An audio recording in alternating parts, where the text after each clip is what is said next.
Advantages of TCP. Number 1. TCP performs data control and flow control mechanisms. Number 2.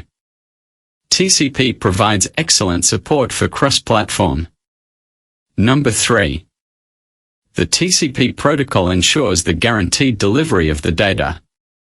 Number 4. It transmits the data from the sender to the receiver in a particular order. Number 5.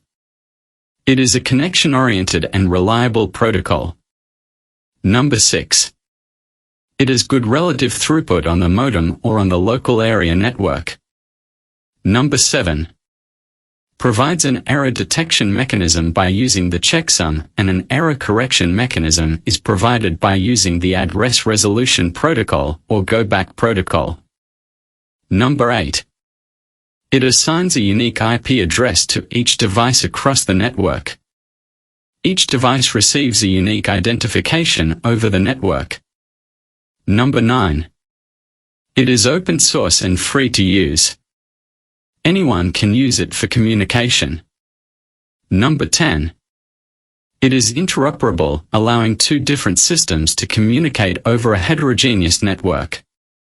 A heterogeneous network is a network that connects computers and other devices where the operating systems and protocols have significant differences. And disadvantages of TCP. Number 1.